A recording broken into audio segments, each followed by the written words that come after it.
Because উনি control ক্লাসটা নিচ্ছেন, তো উনি যেহেতু 4-5 দিচ্ছেন তো ওনার ক্লাস 7 ওর। তোমার নাম কি? তোমরা স্কুলের স্যার দিদিমণি কতজন আছে? একজন দিয়ে কি তোমরা কি সবই ক্লাস সবসময় নিতে পারে না? তোমরা এখন কি চাও?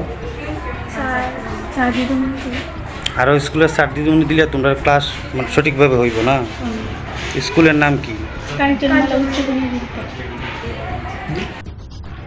স্যার আপনি যে এই স্কুলে যে আছেন, এই স্কুলের সকাল এবং দুপুরের ছাত্র সংখ্যা কতজন আছে স্যার? আমার প্রাইমারিতে 55 আচ্ছা আর প্রাইমারিতে 63। আচ্ছা, তো আপনারা মানে শিক্ষক শিক্ষিকা কতজন আছেন? শিক্ষক আছে প্রাইমারিতে 3 জন, আচ্ছা আমার প্রাইমারিতে 4 জন, এর মধ্যে ডিউ একজন ডেপুটেশন আছে।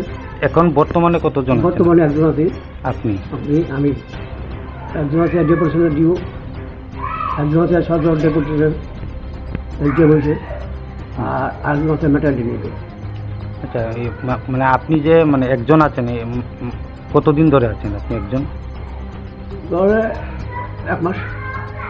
তো এখানে তো মানে ছাত্রছাত্রীরা মানে তাদেরকে ক্লাস কীভাবে করাচ্ছেন? মানে আপনি একা কি সম্ভব হচ্ছে আপনার? সম্মুক্ত হচ্ছে না, কিছু ডিপার্ট হচ্ছে,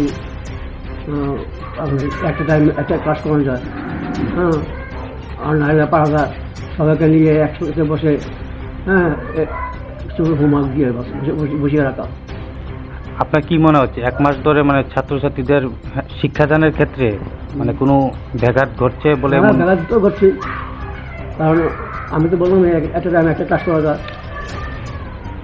ওই আর 2টা ক্লাস হয়ে গ্যাপ, হ্যাঁ, 2টা গ্যাপ থাকলে একটা চললে ব্যাঘাত ঘটবে। আর বাড়ি সবাইকে নিয়ে একসাথে বসিয়ে কিছু হোমওয়ার্ক দিয়ে বসে রাখলাম।